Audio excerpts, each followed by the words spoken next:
기도드립니다. 아멘. 네, 하나님의 말씀 보겠습니다. 거룩하신 하나님의 말씀은 로마서 15장 14절에서 16절 말씀입니다. 로마서 15장 14절에서 16절 말씀입니다.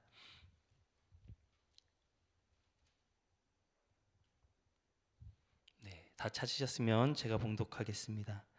내 형제들아, 너희가 스스로 선함이 가득하고 모든 지식이 차서 능히 서로 권하는 자임을 나도 확신하노라.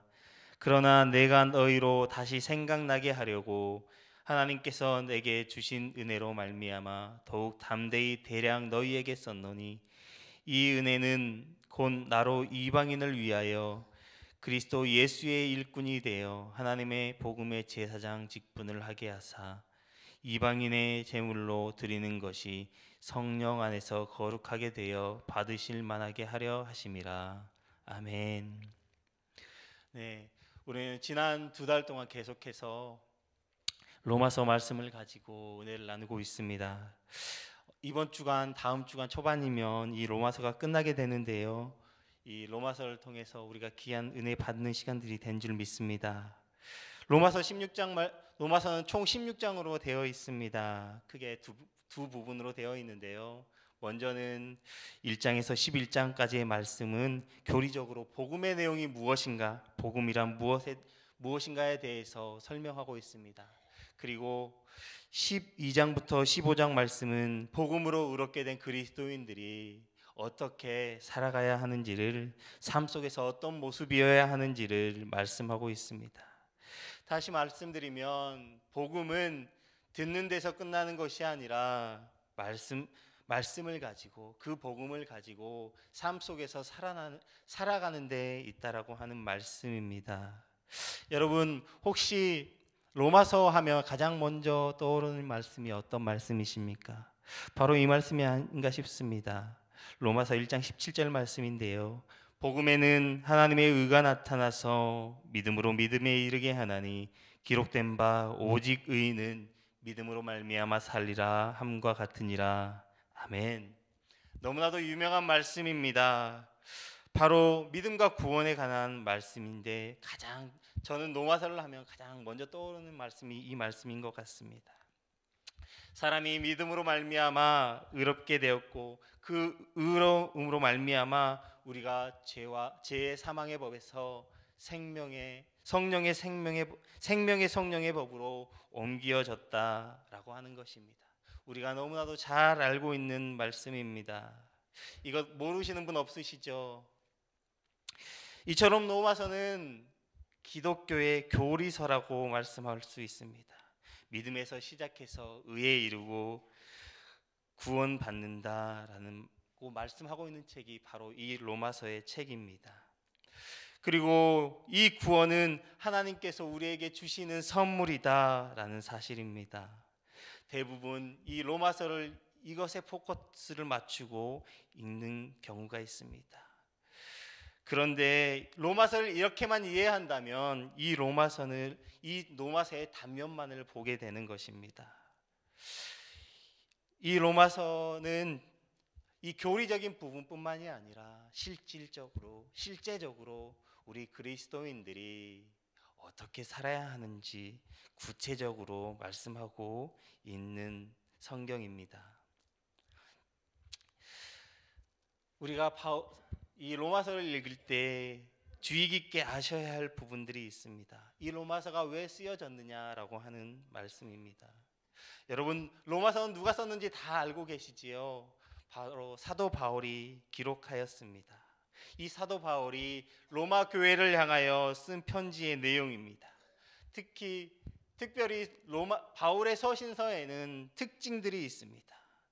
이 로마서 말고 다른 편지들을 보면 바울이 직접 그 교회들을 개척하였거나 바울이 그곳을 방문하여서 그곳에서 복음을 전하고 가르쳤고, 그리고 그들이 바울과 함께 동역했던 사역자들에게 보낸 편지들입니다. 그런데 이 로마서는 아직 바울이 가보지 않은 곳을 향하여 편지를 하고 있는 것을 우리는 보게 되어집니다. 어떻게 보면 아직까지는 로마에 있는 사람들과 큰 관계가 없는 것을 우리는 알 수 있습니다. 그런데 바울이 이 로마 교회를 향하여서 편지를 하고 있는 이유는 돌아다니면서 복음을 전하는 순회복음 전도자로서 자신에게 로마 교회에 문제가 있다라는 소식이 들려왔기 때문입니다. 그리고 그 로마는 바울이 그렇게 가고자 하는 땅이었기에 그것을 향하여서 편지하고 있는 것입니다. 이 문제의 소식은 바로 로마 교회 안에 갈등이 있다라는 것이었습니다. 여러분, 로마 교회의 갈등이 무엇이었는지 아시지요? 로마 교회에 있는 교인들끼리의 갈등이었습니다. 로마 교회 안에는 두 부류의 사람들이 존재했습니다. 먼저는 뼛속부터 아브라함의 자손이라고 하는 유대인들과 이제 그리스도를 믿음으로 말미암아 의인된 구원받은 이방인들이었습니다. 어떠한 사건으로 인해서 로마 교회의 주도권이 유대인에게서 이방인으로 바뀌었다가 다시 이방인에서 유대인으로 주도권이 넘어오려고 할 때 서로가 이 교회 안에 주도권을 잡기 위한 갈등의 싸움이었습니다. 이 두 부류의 갈등은 아주 골이 깊었습니다. 왜냐하면 유대인들은 이방인들을 볼 때 그들은 돼지나 개 같은 존재로 여겼습니다. 그리고 이방인들은 유대인들을 볼 때 그들은 야만적이고 아주 미신적인 종교를 가진 사람들이라고 생각했습니다. 그러하니 이 두 부류는 교회 안에서 갈등을 빚을 수밖에 없었습니다. 서로 지도자가 되겠노라고 이렇게 갈등을 빚을 수밖에 없었습니다. 이러한 갈등을 빚고 있는 로마 교회에 바울이 이 편지를 쓴 목적은 로마서 15장 5절 6절 말씀이 기록합니다. 이제 인내와 위로의 하나님이 너희로 그리스도 예수를 본받아 서로 뜻이 같게 하여 주사 한 마음과 한 입으로 하나님 곧 우리 주 예수 그리스도의 아버지께 영광을 돌리게 하려 하노라 라고 말씀합니다. 아멘. 로마 교회를 향하여 편지를 쓴 이유는 이제 그만 싸우고 이제 예수를 본받아서 같은 뜻을 가지고 하나님 아버지께 영광을 돌려라 라고 하는 것입니다. 이러한 상황 가운데 있는 로마 교회를 향하여서 오늘 본문 말씀에 사도 바울은 그리스도인들이 어떠한 삶을 살아야 하는지 다시 한번 기록합니다.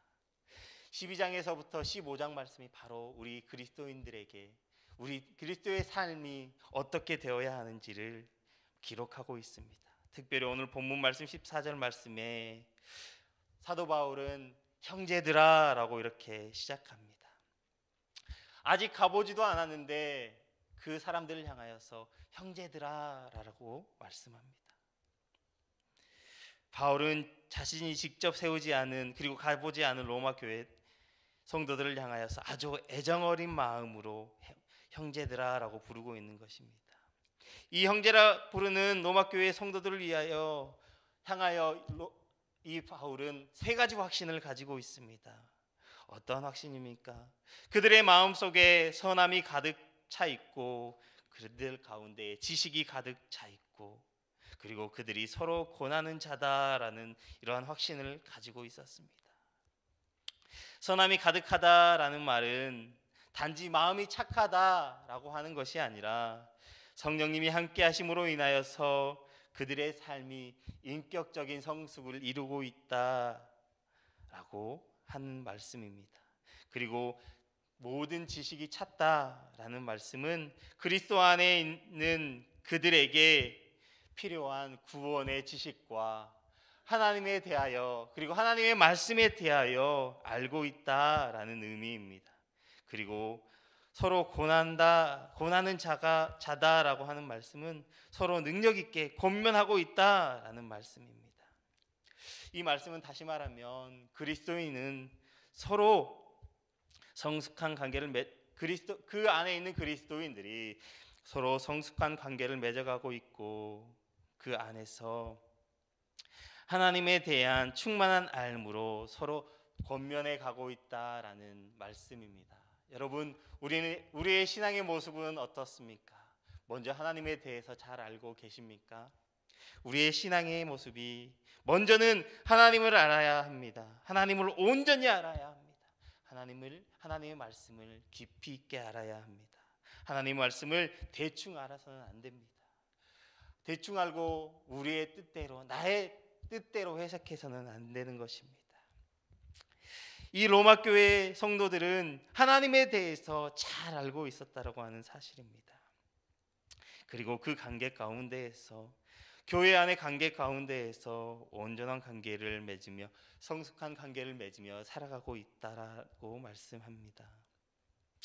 여러분, 우리들도 일상 가운데에서 관계를 맺으며 살아갑니다.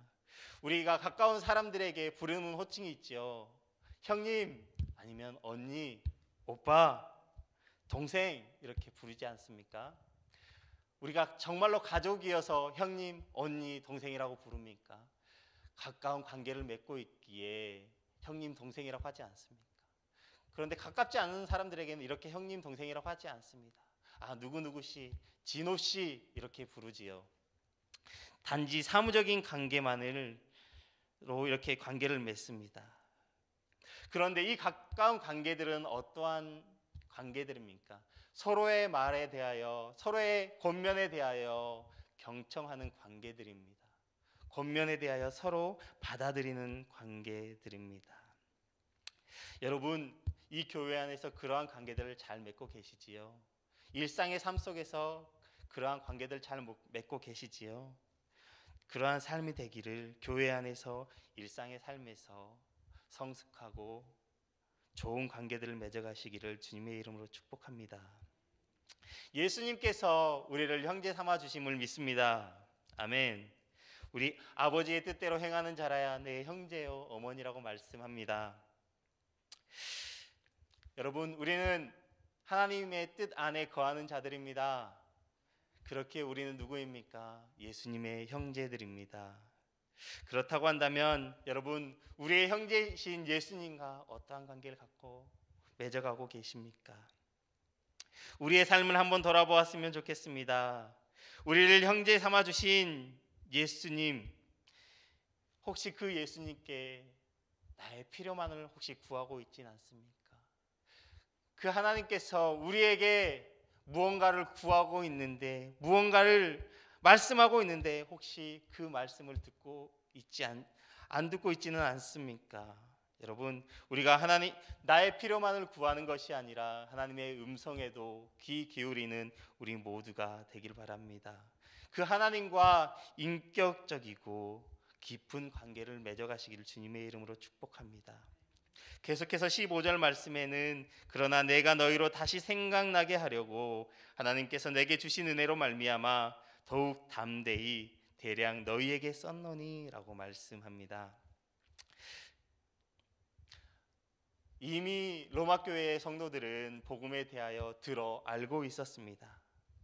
바울이 복음에 관하여 계속해서 말씀한 이유는 그들이 복음을 몰라서가 아니었습니다.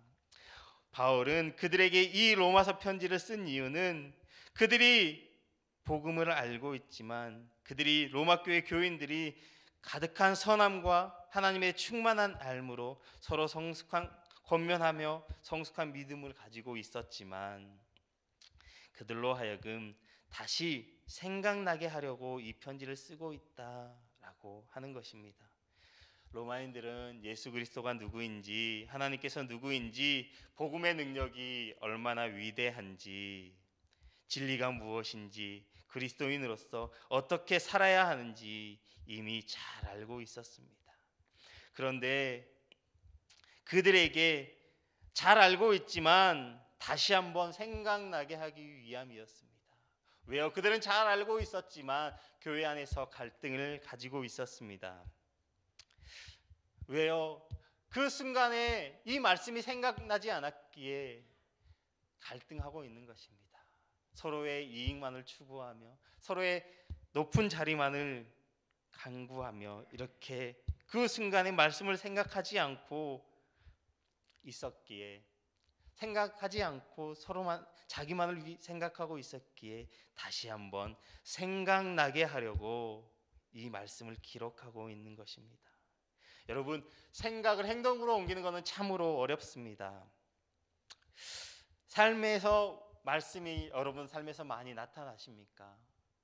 저도 때때로 이 말씀을 생각하지 못하고 저의 의지대로 살아가는 때가 많은 것 같습니다. 여러분, 우리가 말씀을 듣는 이유는 바로 여기에 있는 것입니다. 여러분, 이 말씀 너무나 잘 아실 것입니다. 그런데 제가 다시 말씀드리는 이유는 바로 삶 가운데에서 살아내라라고 하는 것입니다. 이 말씀이 우리의 삶 가운데에서 나타나지 않으면 아무런 소용이 없습니다. 이 말씀들이 우리의 삶 가운데 나타나지기를 주님의 이름으로 축복합니다. 오늘 본문 말씀에 다시 또라고 말씀합니다. 거듭해서 되풀이해서 이야기한다 알고 있지만 막상 필요할 때 생각나지 않는 그 말씀을 거듭해서 되풀이해서 생각나게 함으로써 우리의 삶 가운데 나타내기 위함입니다. 여러분, 우리가 이 말씀을 기억하고 생각한다면 우리의 삶이 달라질 수밖에 없습니다. 왜냐하면 이 말씀 안에 하나님이 계시기 때문입니다. 이 말씀이 바로 하나님이시기 때문입니다. 하나님이 나와 함께 하시는데 감히 우리가 내 멋대로 제 멋대로 행동할 수 있겠습니까? 결단코 그럴 수 없습니다. 만약에 그러한 사람이 있다고 한다면 아주 겁을 상실하는 사람입니다. 바울은 원래 겁이 없는 사람이었습니다. 그러니 예수를 믿는 사람들을 잡아 죽이는 일을 하지 않았겠습니까? 그런데 이 바울이 대제사장의 명을 받아 그리스도인들을 결박하여 예루살렘으로 잡아오기 위해 다메섹으로 가던 도중 그 길 위에서 부활하신 주님을 만났습니다. 그 부활하신 주님을 만난 이후로 바울은 이방인을 위한 사도의 삶을 살았습니다. 부활하신 주님께서 바울에게 맡겨주신 사도직은 바로 이방인을 위한 복음 전파하는 제사장의 직무였습니다. 여러분, 바울은 이방인에게 단순히 복음을 전파하는 것에서 끝나는 것이 아니라 그 이방인들로 하여금 복음에 순종하게 함으로써 하나님께서 받으실 만한 제물이 되도록 그 영혼들을 거룩하게 해야 하는 사명을 받았습니다.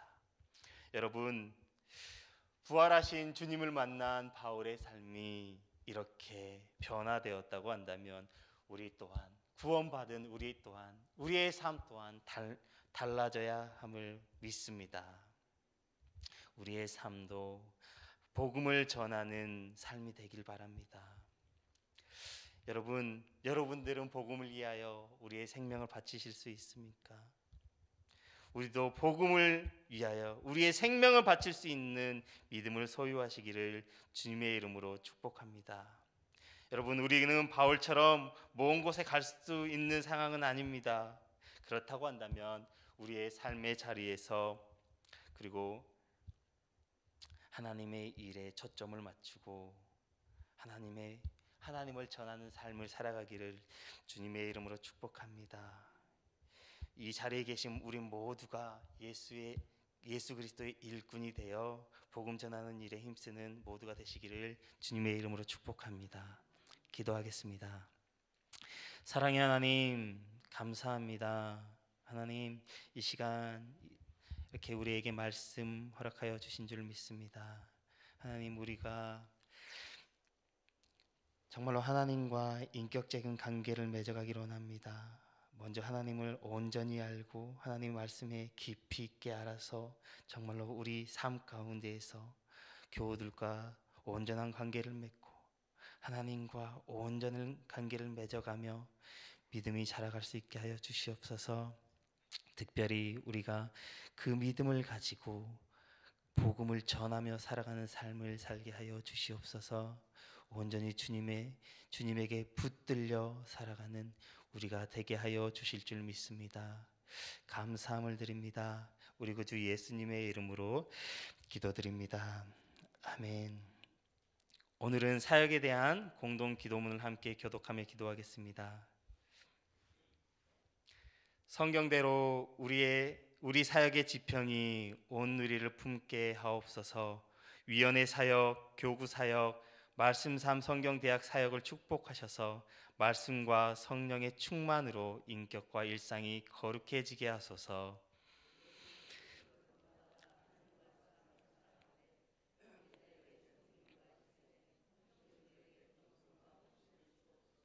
한 사람을 사랑하고 세우는 일이 사역의 근원이 되게 하시고 하나님 나라에 헌신하는 작은 모임을 거룩한 영으로 채우시며 우리 사역이 사회 변동과 역사 흐름을 이끌어가게 하옵소서. 아멘. 함께 주기도문하겠습니다. 하늘에 계신 우리 아버지, 아버지의 이름을 거룩하게 하시며 아버지의 나라가 오게 하시며 아버지의 뜻이 하늘에서와 같이 땅에서도 이루어지게 하소서. 오늘 우리에게 일용할 양식을 주시고 우리가 우리에게 잘못한 사람을 용서하여 준 것 같이 우리 죄를 용서하여 주시고 우리를 시험에 빠지지 않게 하시고 악에서 구하소서. 나라와 권능과 영광이 영원히 아버지의 것입니다. 아멘. 이 시간 다음과 같은 기도 제목으로 기도드리겠습니다. 지금 들은 말씀이 내 삶으로 이어지게 하옵소서. 교구별 대신방을 통하여 가정마다 복받게 하시며 은혜와 사랑이 넘치게 하소서. 경건한 그리스도인의 성품을 닮아가는 3월 한 달 되게 하소서. 우리 교회의 영적 리더들이 예수님의 마음을 품고 주님의 몸된 교회를 잘 섬기게 하옵소서. 말씀 삶 운동과 온 세계 선교 사역에 지경을 넓혀 주시고 열매 맺는 사역이 되게 하소서. 육체적인 질병으로 인해 어려움을 겪는 환우들에게 치료와 회복의 은혜를 더해 주옵소서. 미국 시애틀 리누드 지역의 로고스 라이프 교회와 북미 미션 센터 사역을 축복하옵소서. 공동의 기도 제목과 각자의 기도 제목을 따라 기도하시다가 삶의 자리로 나아가겠습니다. 사랑의 하나님 아버지, 감사합니다.